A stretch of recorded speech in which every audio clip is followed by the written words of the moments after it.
வங்கக்கடலில் உருவாகியிருந்த பெஞ்சல் புயல் காரணமாக நேற்று சென்னையில் கனமழை பெஞ்சுது. கனமழை பெஞ்சாலும் நம்முடைய தமிழ்நாடு அரசு மேற்கொண்ட முன்னெச்சரிக்கை நடவடிக்கைகளின் காரணமாகவும் தூர்வாரக்கூடிய அந்த பணிகளின் காரணமாகவும் பெரும்பாலான பகுதிகளில் தண்ணீர் தேங்கவில்லை என்பது உங்கள் அனைவருக்கு தெரியும். உங்களில் பல டிவிகள் கூட அதை பாராட்டி சொல்லியிருக்கீங்க. ஒரு சில டிவி வந்து மறைச்சிருக்கிறீங்க, அப்படி கவலை இல்லை.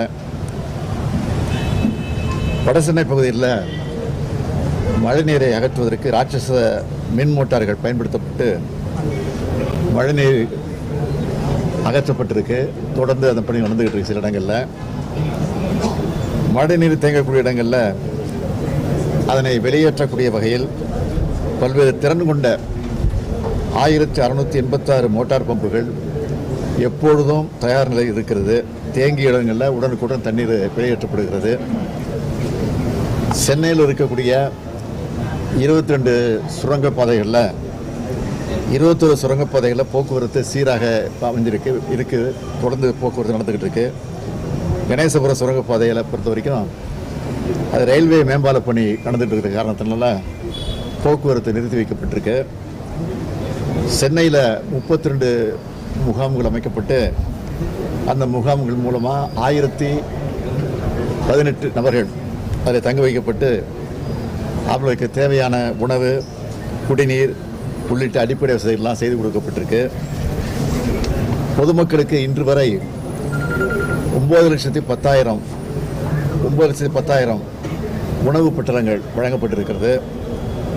நேற்றைய தினம் அம்மா உணவகங்கள் மூலமாக இலவசமாக உணவுகள் வழங்கப்படும் என்று நான் அறிவித்திருந்தேன். அந்த அடிப்படையில் 386 அம்மா உணவகங்களில் 1,07,047 பேருக்கு உணவு இலவசமாக வழங்கப்பட்டிருக்கு. வடகிழக்கு பருவமழையின் முன்னிட்டு பெருநகர சென்னை மாநகராட்சியில் அலுவலர்கள், பொறியாளர்கள், தூய்மை பணியாளர்கள் என மொத்தம் 22,000 பேர் மழைக்கால மீட்பு நடவடிக்கைகளில் ஈடுபட்டுக்கிட்டு இருக்காங்க. குடிநீர் வழங்கல் மற்றும் கழிவுநீர் அகற்றும் பணிகளை 2149 களப்பணியாளர்கள் மேற்கொண்டு வருகிறார்கள். எதையும் எதிர்கொண்டு சமாளிக்கும் வகையில் சென்னை தயார் நிலையில் இருந்துகிட்டு இருக்கு. அதைத் தொடர்ந்து இன்று காலையில் குளத்தூர் தொகுதிக்கு நான் போயிருந்தேன்.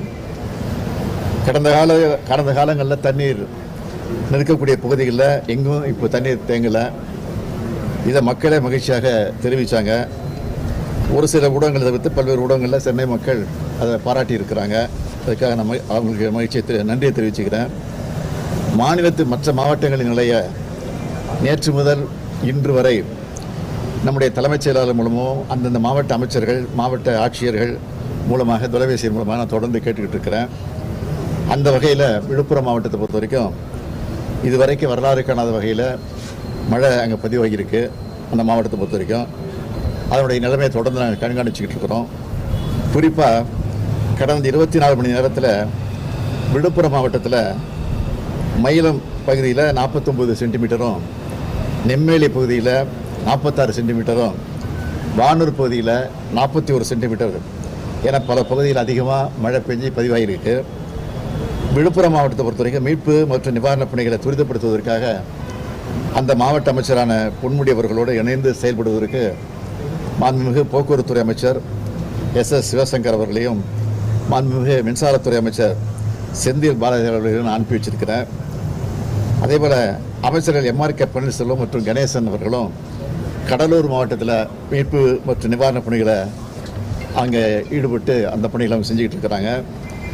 மேலும் விழுப்புரம் மாவட்டத்தில் மீட்பு மற்றும் நிவாரணப் பணிகள் குறித்து ஆலோசனைகள் வழங்கி துரிதமாக அந்த பணிகளை நிறைவேற்றுவதற்காக திரு K மணிவாசகம், நீர்வள ஆதாரத்துறை கூடுதல் தலைமைச் செயலாளர் அவர்கள் தலைமையில் இந்திய ஆட்சிப்பணி அதிகாரிகள் திரு ஆல்ஃபி ஜான், திரு கிரண் குராலா, திரு P பொன்னையா மற்றும் திரு சிவராஜ் ஆகியோரை அனுப்பி வச்சிருக்கிறோம்.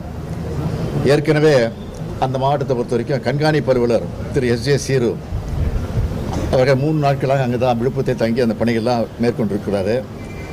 அதே போன்று கடலூர் மாவட்டத்தை பொறுத்த வரைக்கும் திரு ககன்தீப் சிங் பேடி அவர்களும் ஊரக வளர்ச்சி மற்றும் ஊராட்சிகள் துறை கூடுதல் தலைமைச் செயலாளர்களும் தலைமையில் எஸ்.ஏ. ராமன் அவர்களையும் 2 மாவட்ட வருவாய் அலுவலர்களும் அனுப்பி வைக்கப்பட்டிருக்கிறாங்க.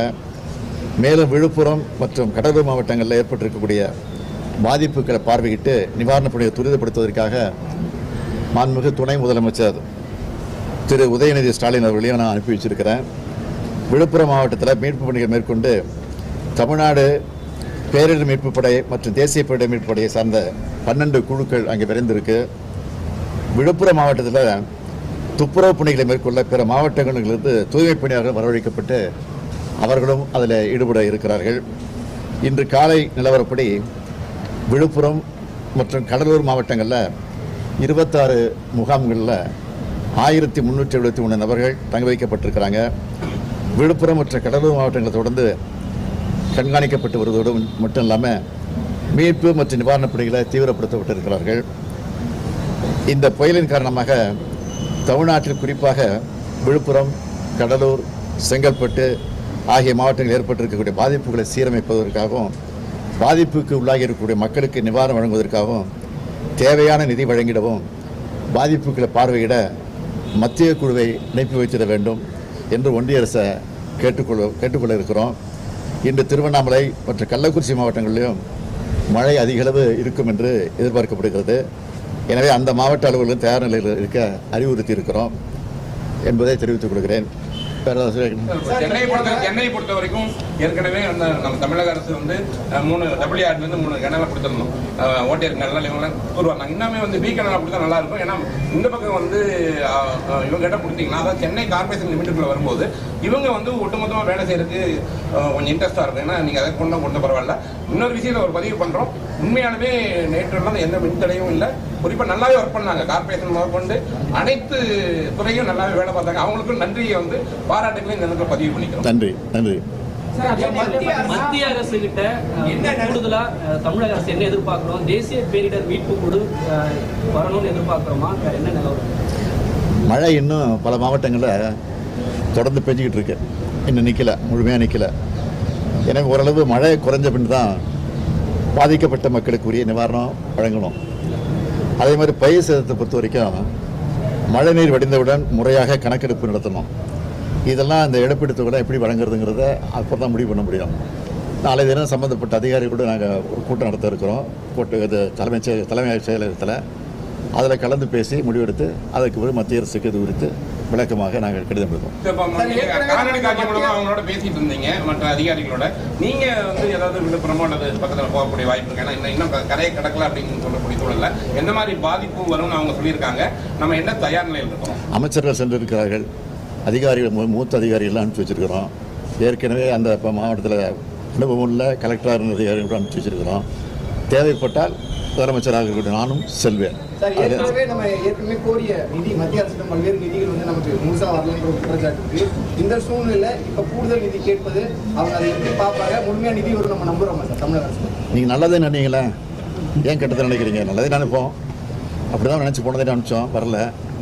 இந்த நேரம் கணப்புறோம் வரலன்னா என்ன எப்படி சமாளிக்கிறது? இப்போ எப்படி சமாளிச்சோமோ அப்படி சமாளிப்போம். சார் வேற திட்டம் எதாவது இருக்கா சார்? சென்னை மாநகராட்சி சிங்காரம் சென்னை திட்டம்லாம் கொண்டு வரப்பட்டும் பாலங்களுக்கு தண்ணி தேக்கமானது இருந்து கொண்டே இருக்கு. எந்த பாலங்களை சங்கி சார்? டி நகர் அந்த பாலங்களே இருந்து சார் நேற்று இருந்ததே இன்னைக்கு இல்லை சார். மழை பெஞ்சிட்டு இருக்கும்போது இருக்கதாங்க செய்யும். மழை நின்று 10 நிமிஷத்துல போயிடுச்சு இல்லைல்லாம், அதை பாருங்க போல.